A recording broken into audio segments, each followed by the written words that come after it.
everyone, welcome back. Well, today I thought we might have a chalk and talk. So I've got my chalkboard ready, and I was thinking about Jesus. Jesus was very popular, wasn't he? He was very popular. He was popular because he healed people that were sick. He taught people about Jesus. So he was pretty popular. So I've got lots of faces around my board. Here's Jesus. I'll give him some sandals to wear. I don't know what Jesus looked like, so this is my interpretation or my drawing of Jesus. Well, I don't know what he looked like. We don't have any pictures of Jesus.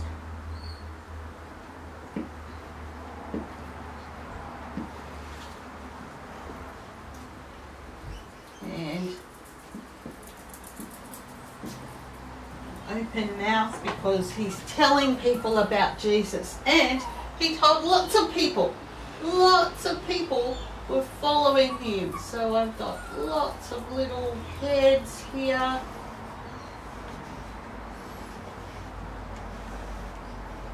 Lots of people were following him, and I'll give some of them little clothes. Oh, they can't all wear green. Let's do some blue clothes on some of them.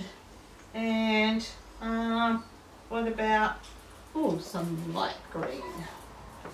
Okay, so they're representing the people that are following Jesus. Oh, we might just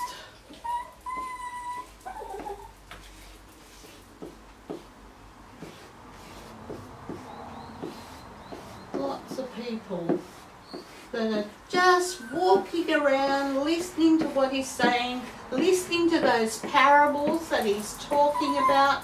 Some people are getting healed, like we heard of Simon last week at the dinner party.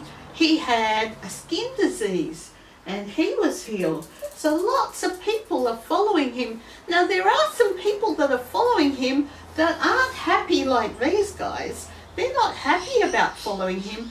They're following him for a different reason. So I've got these down here.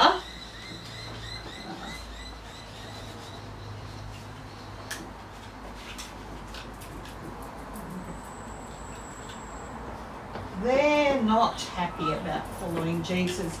In fact, they're looking out for something that Jesus might do.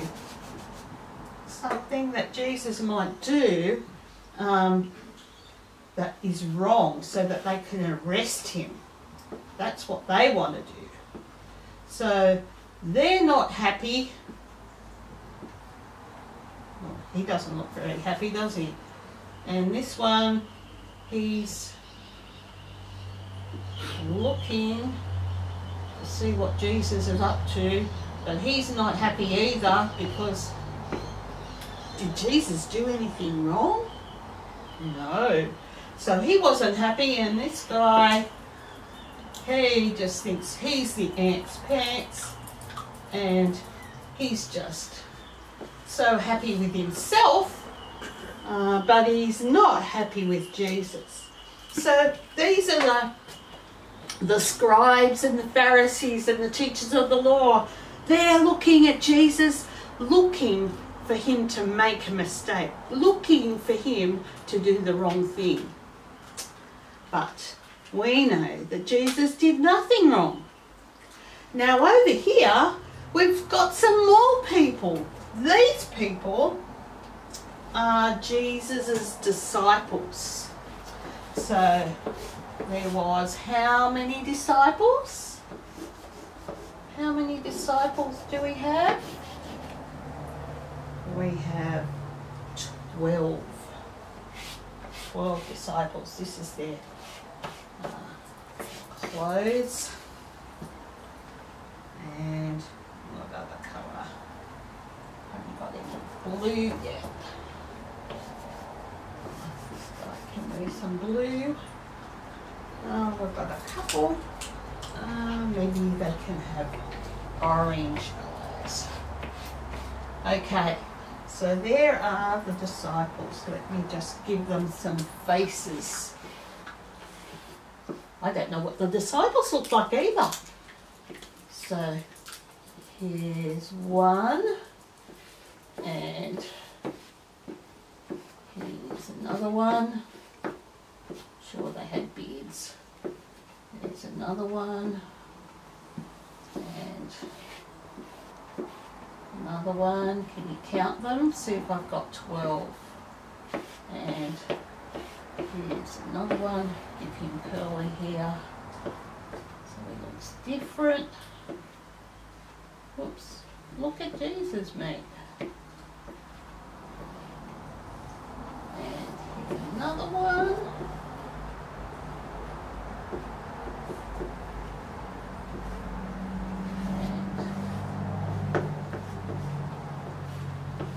Another one. My chalk's not.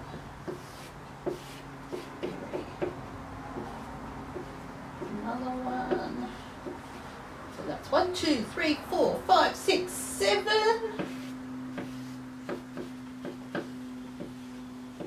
8.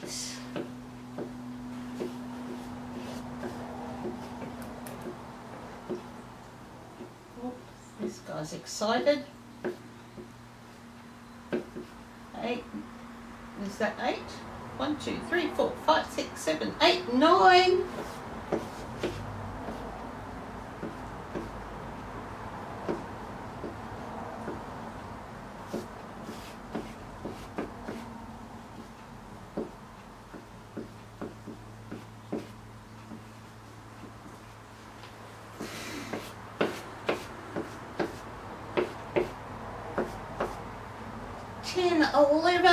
Now this guy we heard a little bit about last week.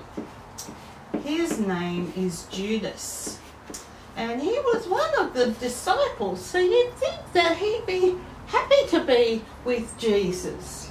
But he didn't agree with some of the things that Jesus did. And last week we heard how Judas went to these guys over here and said, I'll find a way so that you can arrest Jesus. So he wasn't a very happy guy.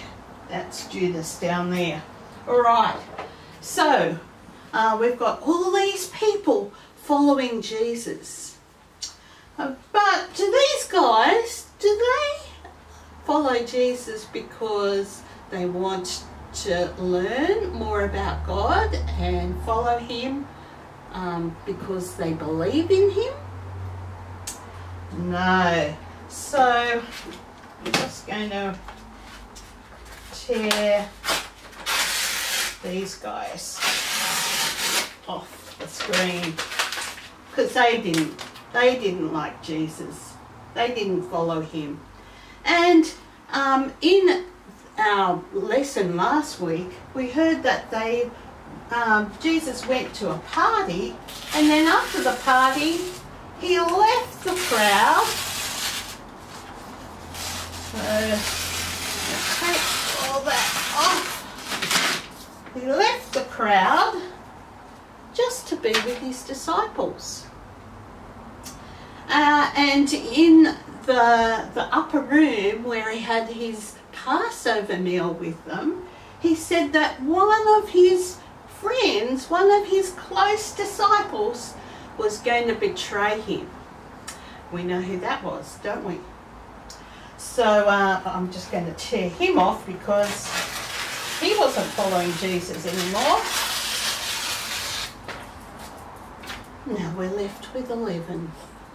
And so Jesus went with his disciples, with his 11, to the garden. And in the garden, he told his disciples that there'll be a time very, very soon where they will all run away from him. They will all leave him. They will all scatter and be scared. And Peter, we'll call this one Peter, Peter says, no, Jesus, I wouldn't do that. No way. I'm gonna be with you the whole way. I will even die for you. And Jesus says, no, Peter, tonight, after the rooster crows twice, you're going to deny me 3 times. You're going to deny me 3 times. And Peter goes, no, I wouldn't do that. But later we'll find out. So Jesus and his disciples were in the garden, and he took 3 of them, so Peter, James and John, he took into the garden a little bit further where Jesus was going to pray. And he said to them, you stay here, you keep watch and pray while I go in and talk to God too. So Jesus went a little further to talk to God, and when he came back, these 3, do you think they were keeping watch and praying like Jesus said? No, they were doing this.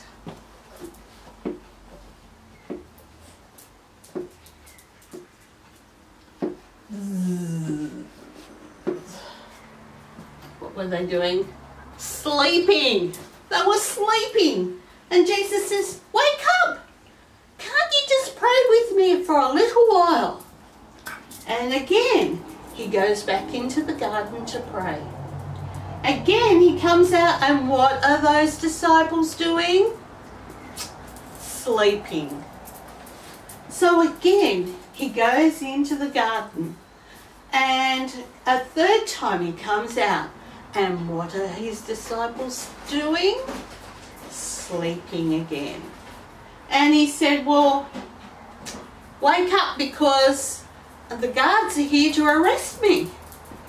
I'm going to be arrested now. And the disciples saw the guards, and they all, what do you think they did? Did Jesus say that they would do? They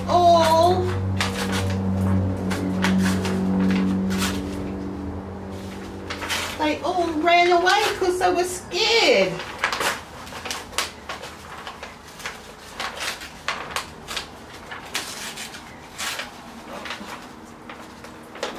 Poor James, he's got half a head.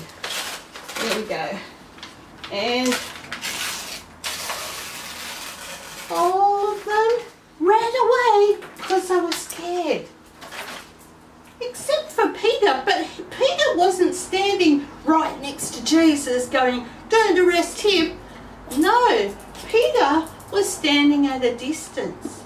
He was watching from a distance. So when Jesus was brought to the high priest's house, to the courtyard, Peter came at a distance.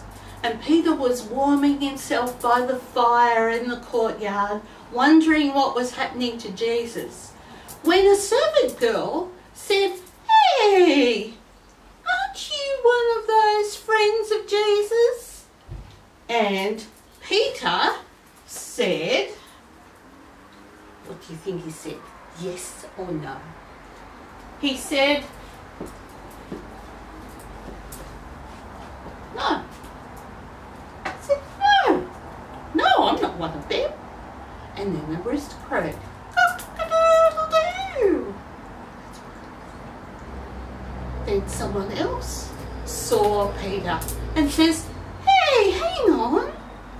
I think I saw you with all those other disciples. You're one of Jesus' friends. And what do you think Peter said? He said, no,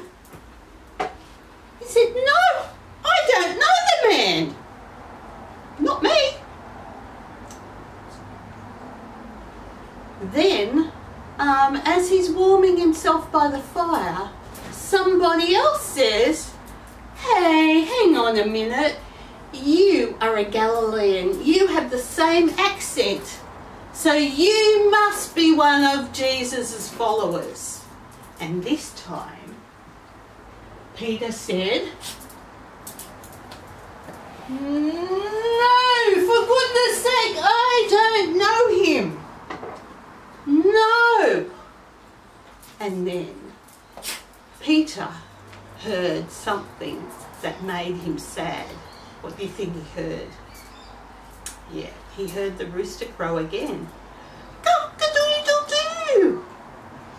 And so he realised that he wasn't following Jesus either. He was ashamed. And he wasn't following Jesus either. Now, who's left with Jesus? Nobody. Who can save us? Only Jesus. We shouldn't depend on anyone else. We should depend on Jesus to save us. So, that means, what are we going to do when somebody asks us if we know Jesus? Are we going to be like the disciples and be scared? Or like Peter and say no? Or are we going to say, yes, he is God's Son and he is the Messiah, the promised one who came to save his people from their sins? We shouldn't be ashamed of God. We shouldn't be ashamed of Jesus. So in your packs, I've got a link for a song that Colin Buchanan sings. He has a song called Don't Be Ashamed. Don't be ashamed of the Lord. Now, we haven't sung that at Log On very much, so I'm going to put the link into a YouTube thing so that you can watch it at home. I'll have the words for you in the pack. You can watch it at home, you can sing along, and when we finally get back together again, maybe we can sing that song together. Remember, don't be ashamed of Jesus.